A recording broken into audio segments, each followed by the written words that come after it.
Hi and welcome along to episode 2 of the Invincibles podcast with my man Lee Judges. Good to see you, mate. Unfortunately, I didn't see you on Monday. No, you was living it up in Cyprus, I hear, like, yeah. Now, what it was, right, with the trip to Cyprus is that it was a conference. So it's this digital agenda conference. It's a huge conference where they speak about all things to do with like media and digital media. They asked me to do it for quite a long time ago, and I actually spoke on the Tuesday. So I'm thinking to myself, yeah, we're not in the Champions League, we're not in, you know what I mean, we're not in Europe. Full stop.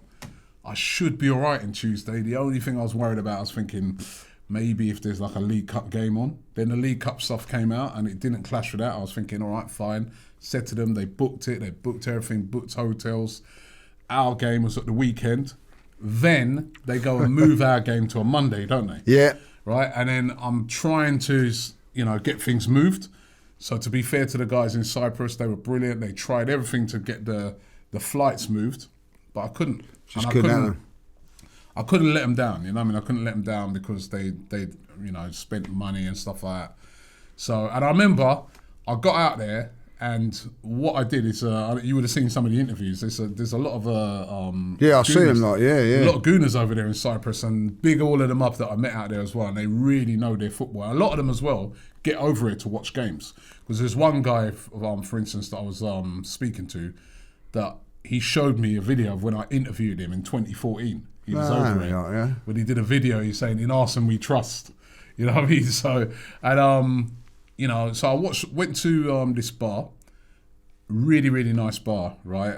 Sort of, the climate out there is nice. The outside lovely bit and all that. And watching the game with them, and then the game kicks off. And for about the first 7-8 minutes, Arsenal are on fire. And I can hear the atmosphere and everything. And I'm saying to those guys, I go, listen, no disrespect to you guys, man. You're a lovely set of guys in that bar. I wish I was there, man. I'm missing it already, man. Listen to that atmosphere. Look at, and then Aubameyang scores, and I'm just like, I'm so jealous of every single supporter, at the Emirates Stadium in that ground. And then after that, what I then went on to see after that, I was actually glad by the end of the day that I was in Cyprus and not here. I was like, what did I just witness? It's like we started off the game so brilliantly, and then we just went into our shell. I couldn't get it, Lee. And you know what? I have to say, I watched your interview and I was like, you really set me thinking when I watched your interview, because you said in your interview, who do I blame? Is it the manager or is it the players? And I was trying to work out in my head, who should I blame?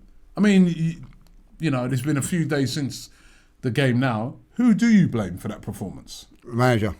I've had a look at it. Yeah, I've had a look at it. I don't know if you've seen the tweet that I put out when what I was watching when I showed the formation that he had. We went 1-0 up and it was brilliant.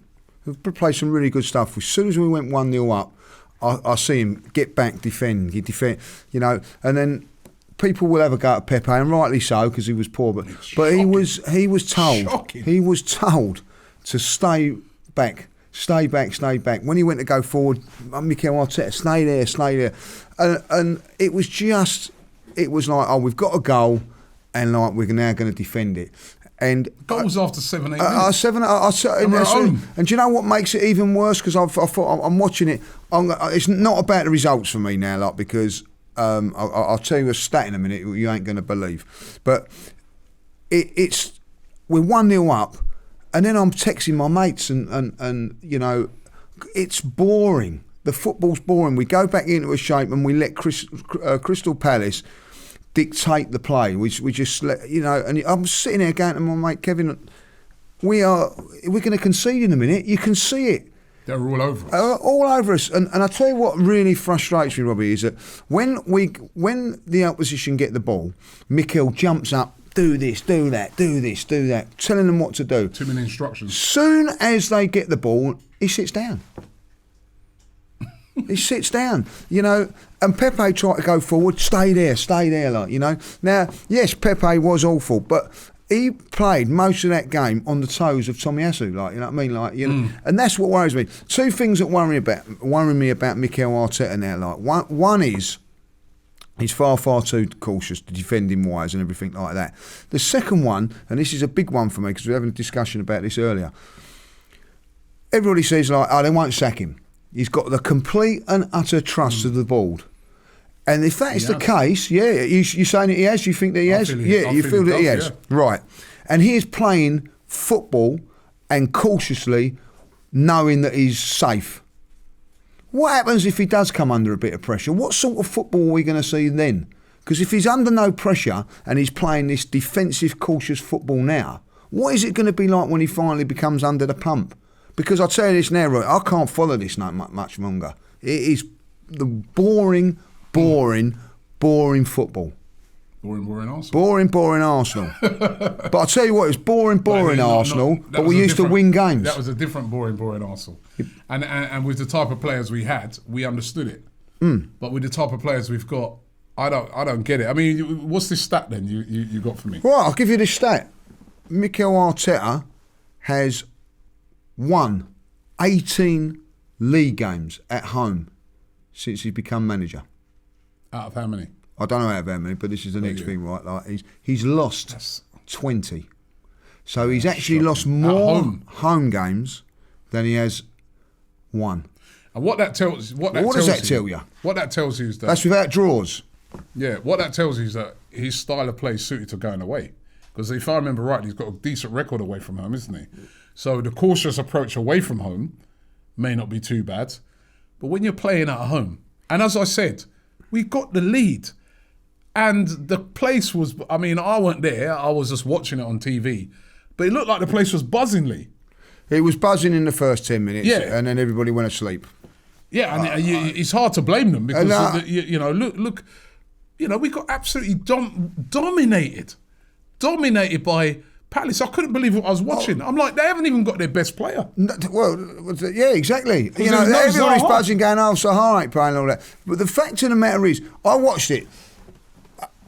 Patrick Vieira didn't do anything to change that game. What happened was Mikel Arteta went, we've scored, get back into a shape, and then they just totally dominated the game. I will say this in his defence, and not seeing it at the time. They should have been down to 10 men. They should have been down to 10 men, and then it's a different game. The thing is, again, I was watching the interviews afterwards, and I'm like, you guys, obviously, when you're in the game, everything just happens in the moment. You don't really see the replays and that like what you see on TV. Now, obviously, me, with the hindsight of I was watching it on TV. How is it MacArthur? Yeah. How he was not sent off, it's atrocious. First of all, Mike Dean is standing right there where it happens. He makes no intention. He knows what he's doing. He's gone to take Saka out. I think it was retribution. If you remember rightly, there was a little incident before where there was a player was going through, sort of getting away from Saka a bit, and Saka clipped him and brought him down. He got a yellow card. Got a yellow card, right? Oh, right, yeah. To me, it was retribution for that. And I mean, Saka's gone off injured, but he's absolutely right through the back of him. Nothing. And then, where's VAR? For the one time, right, I know people have a go at Ty. I agreed with everything he said. What's the point in having VAR? Wow. Apparently, they're saying VAR checked it and stuck with the on-field decision. Wow. Imagine if that was Granit Xhaka. Well, it's corrupt, isn't it? Granit Xhaka could be in jail right now. Yeah. There's He'd be in prison. They wouldn't have got a red card. They would have just sent him like a police van. Would have just come on to the, right, handcuffed him. Couldn't have waited to give a red card.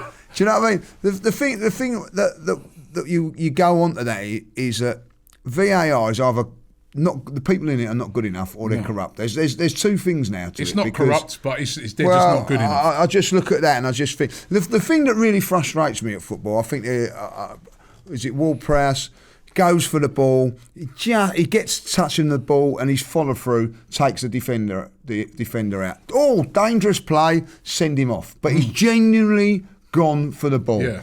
That one there, the ball ain't even like the ball's he had no intention. He had no intention. intention. He was taking out the player. Yeah. And he took him out right in front of Mike Dean. And nothing. Right in front, like he's just there, and he did nothing. That was he gave him a yellow card. It was atrocious. And VAR should have been then saying to Mike Dean, you know what, Mike? You need to have a look at At the very minimum, they should have been, you know what, go and have a look at that again. Exactly. Go and have a look at that again. Unbelievable. And then I'll give you another one as well, Lee, right? And you know what, please, I don't want anybody to feel that we're making excuses. No.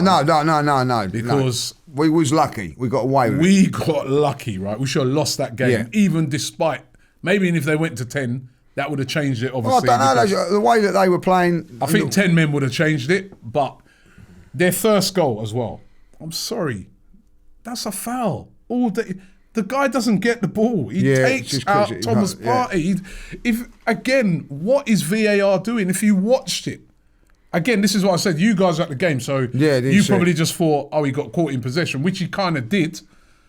But he's gone through. He's caught the man. He's got nowhere near the ball. He's fouled him. That should have been brought back. That should never have been a goal. Even the second one was doubtful because it was a similar thing on Sambi Lokonga, although with that one it was so minimum, all right, you can let that one pass. But the first one, Thomas Partey, he's been taken out. And again, the referee, but listen, I don't even want to dwell on those because no, it was a poor performance. We didn't do anything in that game until Lacazette and Martinelli came on. And then all of a sudden, they brought a bit of urgency to it. They were trying to get forward. Martinelli was being brave. He was trying to take people on. Lacazette was trying to create little triangles and that. He was, going over to up in the crowd, But why? We're at home. What's gone wrong with our home form? Well, it's down to the manager and the way that he sets up things. If you look at that game and take it in the sections till we scored, fantastic. Then from the minute they went 2-1 up, we go gun-ho again and we get the goal. We hit the bar with Tierney and then we score. Yeah. But in that middle section, while we was 1-0 up, we done nothing to do it. I don't think we had a shot after that. I think there was a shot from Smith Rowe from out. Yeah. But other than that, there was nothing. It's cautious. And there was one part of the game, I said it today, I don't know if you remember it, Aaron Ramsdale played the ball into Smith Rowe. It was a dangerous ball, but it turned out to be a very, very good ball. But it was high risk, right through cutting three of their players. Yeah, I remember that. Smith Rowe got the ball. Yeah. Ran with it 2 yards. There was no one. No one near him. So he had to come back. Yeah, I remember it. Bring it back to Tommy Asu, who then played it to Ben White, who played it to Gabriel, went over to Tierney. The risk factor for that goal meant that we could have, been intercepted at any stage, and we could have been on our goalkeeper. We ended up at our left back. It's just there's something not right. Kieran Tierney never got past his player once until, like you said, we went 2-1 down. He never even attempted. No. He'd run.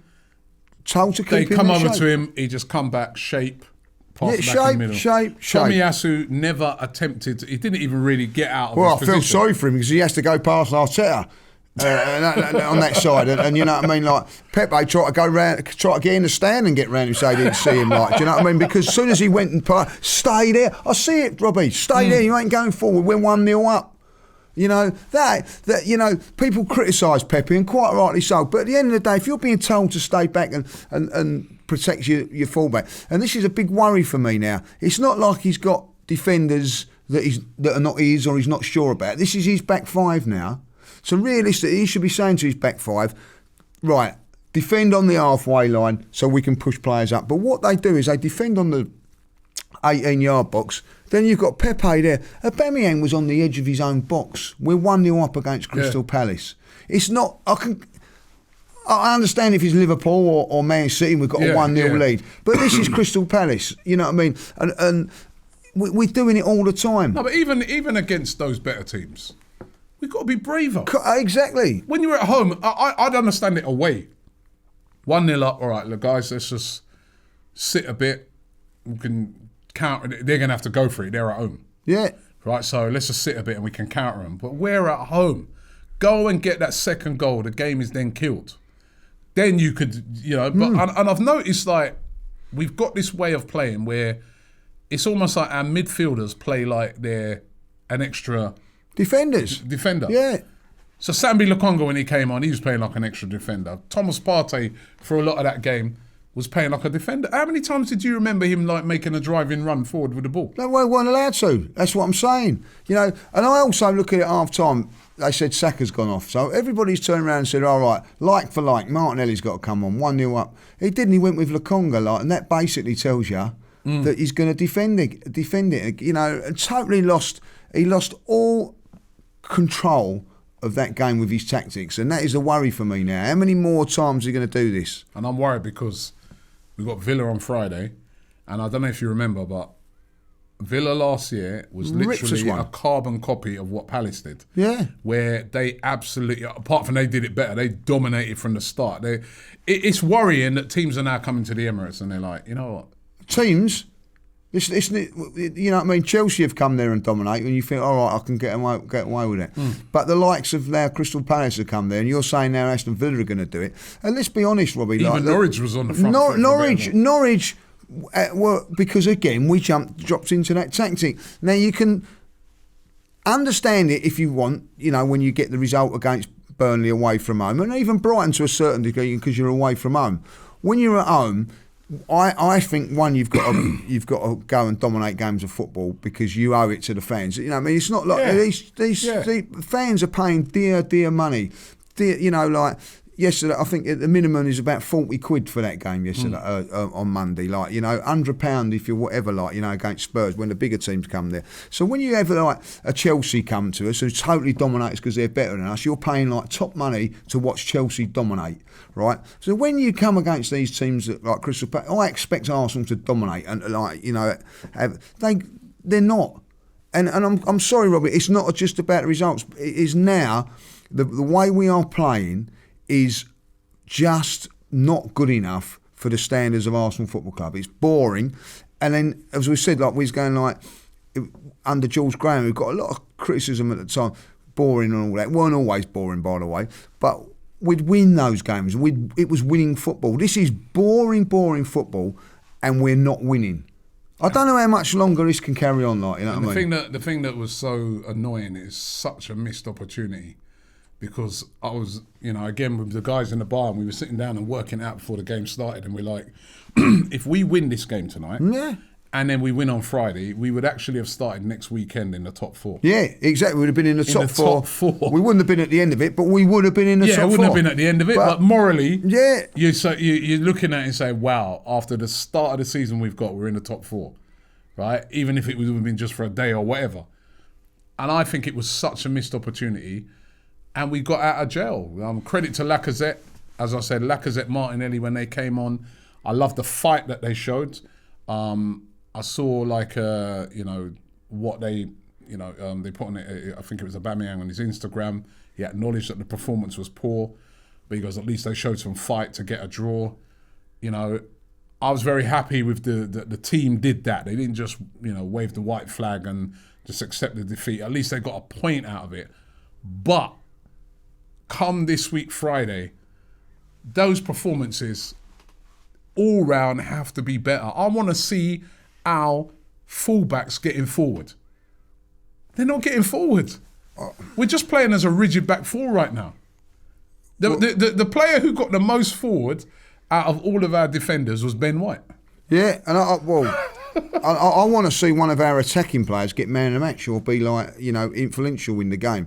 If you look, well, they're not going to if they don't get the ball. Well, exactly. You know what I mean? Like Aubameyang, like, you know, scored that goal and then he was defending most of the game. You know what position was Odegaard playing?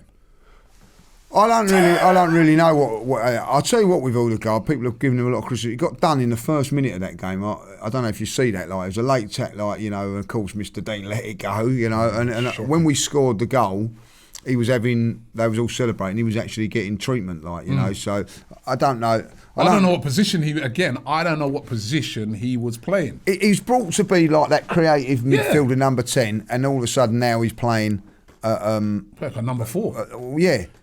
You know, and is it, you know, and again, you know, is this all because, you know, people are saying about Granit Xhaka and all that, like, you know, well, there are times in games when you're gonna there could be injuries. So surely as a plan B, if Granit Xhaka gets injured, if Thomas Partey gets injured now, what the hell are we going to do? Where are we going to go with this football team? You know, and that's the worry, Robbie. These players have got to somehow step in and do the bit. And like, I'm fed up. I'm fed up with people turning around and going, yeah, but he hasn't got the centre forward to play the system that he wants to play. If you're a manager and a coach and you've not got that player, do another system to suit the players that you've got. And he's not doing it. How come Vieira, with the limited team that he has there, right? Look at their team. No disrespect to them. They've got some good players in there. But look at their team and how they played. Look how they got Benteke up front. We got Aubameyang. Yeah. Look how they're playing. They didn't just lump it up to it. Under Roy Hodgson, what they tried to do, go aerial to Benteke. Benteke would hold it up. But they didn't even do that. They were attacking at will. Edouard on the left-hand side. On the left-hand side he was playing. Yeah, you know? and then they had the Gallagher. They were ripping us to shreds. And we were just sitting back and just letting the wave after wave. Palace. It was like Mikel Arteta was Roy Hodgson in disguise. You know what I mean? Why is Mikel getting a free ride? Why is it that he is getting a free? Because there weren't no moans and groans at him on that. You know, all my mates and all that. Straight away they're on to Pepe. Straight away they're on to Aubameyang. Straight away they're on to Saka's not been great since he's come back. Straight away someone else. Not one of them is going, well, what about the manager and his tactics? What about this? They're all looking to blame everybody else but him.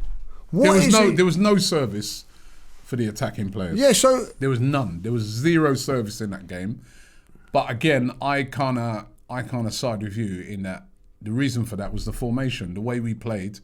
It wasn't a creative. Like you said, it wasn't until we went 2-1 down. We went again. That we started to create. All of a sudden, we're creating chances. We look, the first 10 minutes, Robbie, we was brilliant. Brilliant. Winning tackles. I thought it was going to be like the Spurs game. Yeah, we was playing at a high line, playing everything that. As soon as we scored, we went back. I see it. If you ever look back at the game, Ben White on the halfway lines defending along with Gabriel. As soon as we scored, they were defending on the 18-yard box. That's not good enough. It's not good enough. What I can't understand is Mikel Arteta has come from Man City. I thought he'd be like looking to sort of have that Pep Guardiola style. He's so cautious. Guardiola's not a cautious manager, but Mikel Arteta does seem to be so cautious. Well, yeah, and what worries me about that also is that he alludes to it in his interviews. Oh, we didn't play with it. We played with the handbrake on. We were scared to because we got this. We were scared to lose it. And all that. He's actually saying it. Minutes. He's actually saying it. But then what he's doing is just sort of go. He tries to blame it onto the players. I felt that's what he was doing. Like you know what I mean. The players are too cautious. No, Mikel. I see you telling players to get back and get into their positions and all that, and defend. No, I'm not having it no more. Take a bit of responsibility for yourself, you are the manager of the football team. You set them up to play like that. Not no one else. And I'm getting fed up with it. I'm getting fed up with it now. I'll be honest, Rory. I'm going to say this now. 10 years I've now been putting my money at Arsenal and whatever. I haven't had a decent manager managing my football club for 10 years. Like Arsene Wenger, the last couple of years, gone past his sell-by date. Emery was never really given a chance to do it. Waste of time. And now this. I want a manager that can manage, someone that's going to be decent. Who would you like to see if it weren't? And I don't think Arteta's going anywhere because, like you said, he ain't going anywhere. I do think they've got full faith in him. But who? I'd go for. I wouldn't go for Steve Bruce. Steve Bruce is available. I wouldn't go for Steve Bruce, but I would look at someone obviously like Conte, of course. Look somebody like that. Potter at Brighton, I would go for somebody like that. Brendan Rodgers at Leicester, it was my other one. Whilst I was in Cyprus.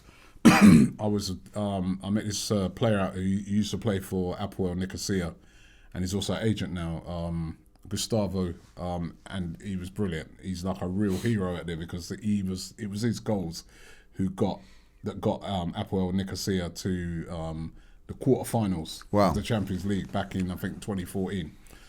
And he's an agent, he works in Italy, and he was saying to me that, he goes, Robbie, do you know who would be perfect for Arsenal? He goes, Gasperini, who's the current manager of Atalanta. He goes, he plays brilliant attacking football. He goes, not seen in Italy. He goes, but his style of football, how he sort of described him, very similar in style to like a Bielsa. Plays attacking football, not crazy attacking football, but he plays attacking football, attractive football. And what he said is he's great with emerging players. He makes those players better. So he goes, he doesn't have to have, all the superstars in place, a bit like what Conte would. He could work with those players that are, he could make a Smith Rowe better, he could make a Saka better, he could make a Odegaard better, you know what I mean? Yeah. He's perfect with those type of players. He said the only thing with him is that he doesn't speak English at the moment. But he goes, apart from that, he goes, he thinks he'd be the sort of player. He said to me, he goes, he sees him in the Premier League. He goes, he reckons maybe even Newcastle might have a dip at him because he is a very, very good manager. And look, Atalanta have emerged from nowhere. Yeah. And they've, a couple of seasons now, innit? They've been doing really, really well. So, but I like you, I want to see some exciting football because I look at that team and I'm like, Aubameyang, Lacazette, Pepe. Saka. There was a guy when we was in watching the game, there's one of the guys from Cyprus, he said to me, he goes, no, it was in the interview afterwards, he said, Odegaard and Thomas Partey in the midfield, he goes, that's £90 million worth of midfielders. Yeah, it's in them too. And being dominated by McArthur and Gallagher, yeah. Exactly. So something's not right. We can't just keep saying players. There are some good players in that team. We know that we still need more, but there are some good players in that team. No. Kieran Tierney, I saw him playing the other day in the qualifiers for Scotland. He's brilliant, energetic, up and down. The other night, he didn't get past his defender once. No. And the other thing you've got to ask yourself, and I'll say this now, Newcastle looking for manager, are they going to be knocking on the Emirates door for our one? No. How many times was you worried when Real Madrid or Barcelona lost their manager when Arsene Wenger was about? You thought, it could happen. Yeah. Do you know what I mean? Yeah. But you ain't got no worries about this now. Yeah, it's true. Like Leicester, they'll be worried about Brendan Rodgers. Yeah, exactly. But we ain't. No one's coming for him. Like, what I mean? Man United fans can feel safe as well. But I tell you this is a true point. I want Ollie to stay at Man United for as long as he possibly can. Why? Why? Average manager. Exactly, because you know that if they get a proper manager in, they might go big time. Spurs and all other teams are all saying we keep Mikel. He's good, isn't he? You know what I mean? For the same reasons that I want Ollie at Man United, they want Mikel. That tells me everything I need to know. When other teams want to say you keep him and all that, and I think that we like Man United. Man United are obviously on a different level at this moment in time, but they're being restricted and not doing what they should be doing because of the man in charge, in my opinion. And it's the same with Arteta. Arteta is stopping Arsenal from progressing. And I'm seeing it now, I see it on Monday. I don't know why he's not negative. I don't understand. And it is a problem now. I watched that game. I'm going to say this now. I really, really want it to work for Mikel. I really do. Me too. I was, when he first got the job, I was behind him and things were going well. But gradually, and it's true what someone said to me. Yes, the FA Cup was great, but behind that was a poor run of league form. That's poor league form last season, poor this. And eighth 2 seasons in a row. Remember, I said this before, had we have not won the FA Cup that year, wouldn't have been in Europe that year either. No, so it's 8th, 12th now, and you have to say to yourself, it doesn't look like you're going to get any higher at this moment in time. What are you seeing? Because you're seeing, talking to my Spurs mate coming down here today, what would you rather have? This is what he said. Arsenal beat Spurs or Spurs beat Arsenal. We beat them, give them a good hiding. They've won their next 2 games. We haven't. Do you know what I mean? So we went above them that day. They're 4 points in front of us. That's now.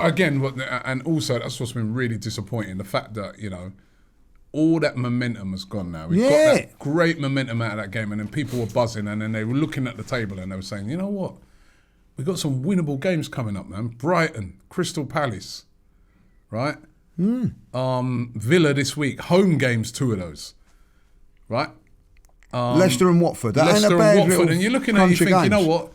Get even a 10 points out of that, and you know what I mean? And then now, Villa's a must-win. It is a must-win, but you know, Villa will come and attack. The heart of me saying, like, you know, yes, Arsenal will win this game, but my head's thinking no. You know what I mean? I don't really know what you're going to get with an Arsenal team. I feel he'd be more cautious. He'd be cautious. Even more cautious. Because Villa are better teams. They've got Ollie Bring Watkins. Bring your pillars. Ollie Watkins. And a book. Danny Ings. John McGinn. You know what I mean? They've got a very exciting attack. If you let them dominate the midfield like Crystal Palace did, you're in for a rough ride. Because there's a better midfield, much better midfield. You know, you're in for a ride, and they've got forwards as better than Crystal Palace, if I'll be honest. I want to see him being brave and having a go at. Robbie, he was brave with the selection by putting Odegaard in there. It was an attacking lineup, wasn't it? Yeah, but so in name only. In name only, because what happened after that was that Pepe was playing as a right back. You know, Saka's playing as a left back. You know, and why are we putting play? I'd love to ask Mikel, why are you protecting a back five that you have spent a lot of money on to build? You know, you spent 50 million on Ben White. Why have you got to protect him like left, right, and centre? Why have you got to protect Gabriel left, right, and centre? And the 2 full-backs as well. You brought in Tomiyasu, who I've looked at him and I think he can defend. Yep, he's done well. I can think he can defend. So why does he need Pepe on his toes, who can't defend anyway? You know what I mean? Friday, give us your team selection and give us what team would you go with? I honestly think there's going to be a couple of players. I think Odegaard and Saka are going to miss out. I think like they pick. I can't see them coming back. Right. So I'm going to go for the same back five. I don't think you can change that. I'm going to go. He has to look knackered in that game. Now I have to say he looked really tired. I don't know if he's come back from Japan or whatever, but he. But all right, yeah, they are. Partey had cramp as well. But the top teams, the top players are on Champions League duty this week. So when True. We're having a rest. You know what I mean? People go, I've got 4 days to Villa. You know, when it actually could be like playing like we should be playing in a midweek game and then playing at the weekend. That's what we should be doing. So we've got a nice 4 days off anyway. You know, so we look tired. Well. Yeah, we look tired. So I'd keep the same back 4. Right, it's in midfield. I would go Lokonga and Partey in there. Well, you're going cautious as well. No, and then I'm going like Aubameyang, Martinelli, and Lacazette. Lacazette has to start. Yeah, and Smith Rowe in behind. I'll agree with that team. I like that team, yeah. I like that team, right? Because Lacazette has to start the game. What I saw when he came on, the injection that he gave to the team, he has to start. Martinelli has to start. Yeah. Mikel Arteta, can you please free Gabriel Free him now. He's also saved him his job, because I tell you why. Not saved him his job. That game was lost, and I don't know if you remember it. Right down in the corner, he had 2 players on him. He's twisting and turning. Everybody's watching and giving up, twisting and turning. The third one come out, he gets a throw. From that throw, we score. Yeah, and I remember the fans at that time was almost like they're saying to the other players, "Help the kid out." Yeah, someone get near to him, right? For me, he has to start. Especially if Saka could be out, you start Martin. Yeah, I'd go. Oh, but where would you play? The only thing is, because you want to put Aubameyang on the left, don't you? I'm going to put Aubameyang on the left. I remember one time we played Martinelli out on the right, and he weren't all that, to be honest.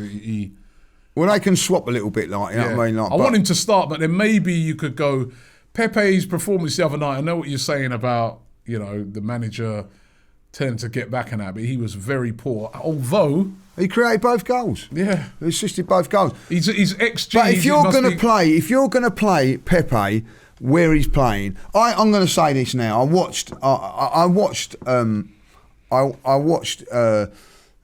Pepe make a mistake. He tried to do a flick and it went wrong. And I see the reaction from Mikel Arteta. He went, he does not like him. He's not his player. He does not, you know what I mean, like him.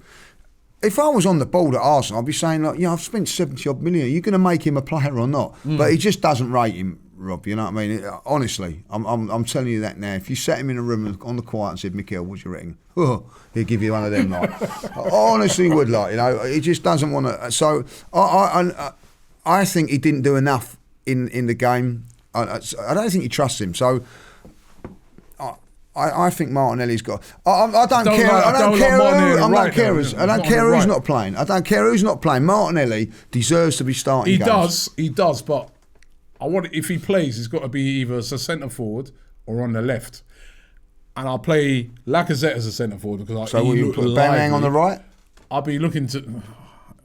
So you really want him on the left, don't you? So it might be to start off with. It might be that I go with Pepe just to start.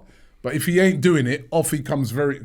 But then, no, you know what? Play him on the right.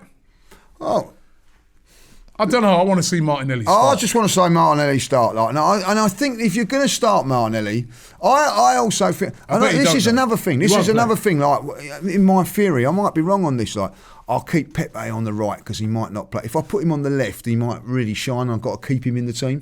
Do you know what I mean? I do think this with Mikel. You're right. That was the other thing that baffled me. Saka's been. We all know he does much better on the right. Yeah. What is he moving to the left for? Because Mikel don't want Pepe playing well. Because he's got to keep playing him. I tell you, there's something going on, right? You know what I mean? Because, I just don't know. I don't understand. Saka, when he plays for England, looks really good on the right-hand side, doesn't he? Like, even at Arsenal, he plays well on the right. But now he's put him onto the left. Listen, if Saka's fit, he plays. Yeah. And then I think then it comes it's a shootout between Lacazette and Aubameyang, who plays in that role. Yeah, I'll play Aubameyang because he scored again. He's starting to score again, right, which is a good sign. That right, he scored goals. He actually done all right for that. And he's working hard. I'll play Lacazette because he just looked very lively when he came on. I want to get Martinelli in there somehow, but leaving out Pepe is a difficult thing as well because he does. Despite the frustration of him, his stuff does lead to goals. He does create problems, doesn't he? Yeah. It was his curling shot that led to the first goal, so... I don't think he does enough for the talent that he's got. That's my he doesn't. Annoyance at him. You know what I mean? But when he's on fire like that, for lovely little 1-2 with Tommy Hassel and then he gets the shot off. By the way, I thought the goalkeeper made a meal of it. You know what I mean? Like, if I'll be honest, it weren't that great a shot. And Aubameyang puts it in, and then he's the one that puts the cross in. So there are things that the stats people will say this way's up and that, but it just doesn't do enough. But he will argue with you and turn around and say, "Well, the manager's not letting me be myself." If you're a player of that ability, you want a manager that's going to turn around and just say, "Just get out there and perform. Just go out there and do your stuff." Not be told to get back and play as a do you know what I'm saying? Like that's what I'm saying with him. Like, so I don't think Pepe will ever succeed while this manager's here. I don't think Martinelli will succeed while this manager's here. Look at the drop-in form of Aubameyang. Look at the drop-in form of all of our striking options. Why? Because is it that they're all rubbish? No, it's because they're being told to do a system that don't suit them. Well. So it's starting to look like you've lost all confidence in the I've lost all confidence. Listen, I just don't see where he's going to turn it around. I don't see him going to turn it around, Robert, when you go 1-0 up after 10 minutes and then you start defending to try and hope you're going to win a game of football. He's done it against Norwich, if I'll be honest, but you let that slide because we was desperate for results, desperate for a performance. Like, you let it slide against Burnley because whatever way you look at it, to win at Burnley, I don't care. Away from home. It's different. It's different. When you do that away from home, it's a little different. But he done it again at Brighton. He done it with a 0-0 draw. And look at the excuses that were coming in. Like, it was the weather, whatever. He had their best two players not playing, by the way. Welbeck and Basuma didn't play. Now we come to the game against Crystal Palace. He does the same. And I'm going to be really honest. This is another thing that I say. He is not learning from his mistakes. Let's go back to the Tottenham game. 3-0 up, right? Rips them apart. Second half, let's drop deep and be cautious. They should have had a penalty. They score. Goalkeeper makes a great save. Could have been let back. Could have let back. So then, when we come to the game against Crystal Palace, he does exactly the same thing again, but only at 1-0. He's not learning from his mistakes, Rob. He got out of jail. And he got out of jail because of the attacking talent that we have, basically. So use that attacking talent, especially when we're at home. Use it. On the front foot. Use the attacking talent that we have because they're all fit at the moment. That's the other thing. No one's injured. They're all fit. Use them. I don't get it. I really don't understand. I was so baffled by that game. You look at it on Monday. Patrick Vieira hasn't got a Martinelli to bring on, a Lacazette to bring on, a Laconga to bring on, which is what he used. He still had other players that he could have brought on as well. He's put on a couple of attacking players there that I'm pretty sure Patrick would say, I'll have him in my starting line, let alone on the bench. And look at their press. Look at the way they pressed us. They were brave. And we were just ultra cautious. And I guess that's what you're saying. And do you know what, Rob? I'm going to say this now. And I thought about this the other day. He has more of a right to be in that Arsenal dugout than Arteta. For what he's done. Would you have him over? All day long. All day long now. After watching what I seen the other night, all day long. Because actually, Vieira, I've watched his games now. I remember the game against, how they played against Tottenham. How they played against West Ham. How they played against Brighton. They're on the front foot. That game, they were very unlucky against Brighton. I remember Brighton last minute as well. Yeah. So he's playing attacking, exciting football. And we're seeing this cautious stuff. I'm hoping that's going to change when it comes to Friday. Let me give you this scenario. What do you expect out of these next 3 games before we get to another international break?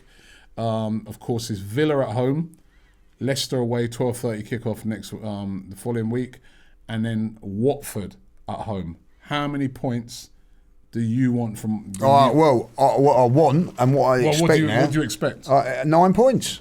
Because at the end of the day, he's thrown those 2 away. I expected us to win that one and draw at Leicester. But now he's got to go there and win. He's got to go and show something about it. I said the exact same thing. I said, when I looked at those 4 games, I was like, 10 points would be a good return and a doable return. Yeah.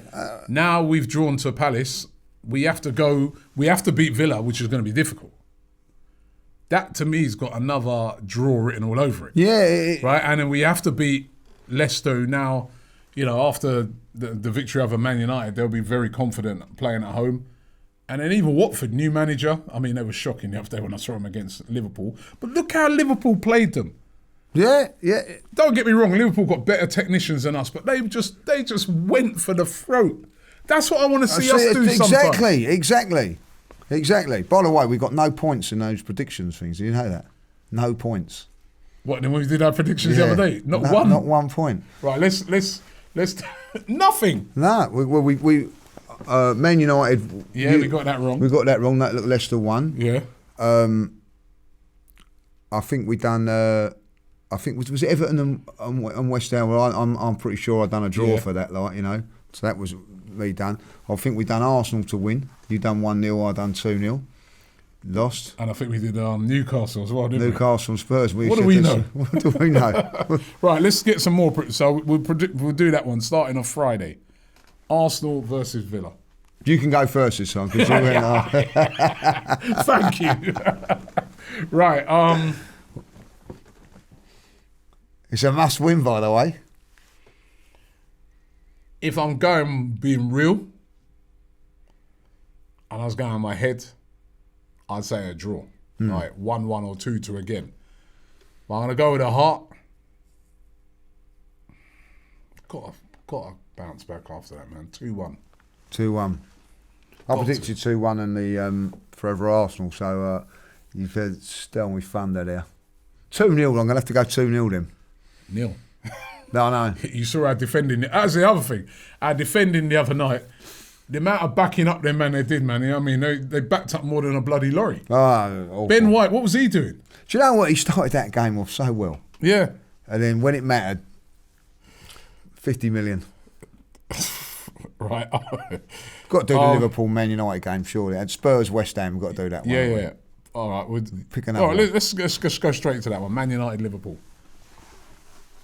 I've got to go first on this one. You said it. You called it. 2-2. I can't. A little bit like Arsenal. Manchester United can't afford to lose that game. I think they might win. Do you reckon? It's the mad thing. You see, Ollie. It's the sort of thing he'd do. What is with Ollie? Yeah, when he plays, if you look at his record against the big teams, it's not bad. He does all right. And they need a result. They need a result. That place is going to be, Ronaldo. Guy's got an unbelievable team. And I think they'll step it up for that game. Even though Liverpool are a great, great side. They had a great game against Atletico where they won that game. They're looking so strong. I think United, again, his more pragmatic style will be accepted in that game as well. Yeah. Right? So, 2-1, Man United. Ooh. West Ham, Tottenham. It's a London Stadium, isn't it? I'm going to say this now. I've been so impressed with West Ham and Moyes. I've got to say that. They've gone to even he's attacking Moyes. They went to Everton the other day, and somebody, my mate at work's West Ham, Paul. He it was a great result, and he actually said to me, well, I said to him, yeah, he played really well, and plus they had their best two players missing, and he said, well, so did Palace, but we still got a result. Exactly. And I've been so impressed they have been good. With David Moyes and the way they go about it. They look at it, so they have, for me, one job to do, and that is to beat them. Yeah, and I think that that's they will. That's me first, isn't it? Yeah. I ain't give it. Yeah, it's you first, isn't it? Yeah. Unfortunately, I don't think they're going to beat them. I think it'll be a draw. I was trying to put you down a false sense of security. I want to please West Ham do it, but I see goals in that as well. 2-2. 2-2. I'm going to go. I'm going to back me old West Ham, the old Irons for this one. 2-1. All right, and then final one, Brentford Leicester. That's a good game as well. That's a difficult one, isn't it? Yeah. That's why you got that first as well. Yeah, thank you very much for that. I think Brentford at home have been. They were brilliant last week, and it'd be really interesting to see how that goes. Look how they attack. Yeah, look how they went for. Look how they went after Chelsea. They went after Chelsea. They went after Liverpool. Yeah, didn't win none of them. What's up with when they went after us, they beat us. You know what I mean? When I really clock these things, look at the attacking football that West Ham are playing. Brentford, and Villa. Yeah, I've got to say that. I think Brentford will win it. But I tell you what, I can't see Leicester. Leicester have got, it's very important after next week as well against us. You know what I mean? No, Brentford to win it 2-1. Leicester, that type of team, yeah. Yeah, I know. That's what I was just thinking. I've gone for it now. They'll spoil. Just when you think they hit them on the break, won't they? Yeah, Vardy. I'll go Leicester. Ooh. Leicester 1-0. 1-0. 1-0. Remember, 3 points if you get the exact score right. If you get the outcome right, 1 point. We both flopped last week. Let's see what we can do. No points last week. Let's see what we can do. Remember, it's all for the hospitality. Yeah, it's for hospitality. It's pressure. It's the pressure. All right. But listen, we've come to the end of the show today. Lee, thank you very much. I enjoyed that. Big game this week, Friday. I think every Arsenal fan wants to see improvements, especially on the attacking side. I don't think Mikel Arteta will be able to get away with this much longer if we see those type of performances. And don't get me wrong, we are going to be tested to the full. Villa will not be scared of Arsenal. They went to Old Trafford and they got a win. Why would they be scared of coming to the Emirates? So it's a massive, and they beat us there last year. They beat us home and away last year. Yeah, they did. So big game for Mikel Arteta. Big game for the team. Let's hope they can come through it. Thanks for watching and listening. Don't forget you can check us out on YouTube. You can also download this podcast on all the usual formats. So get involved right now. It's episode 2. Make sure you check out every week. Me and Lee here with the Invincible podcast. And we'll see you on the next one.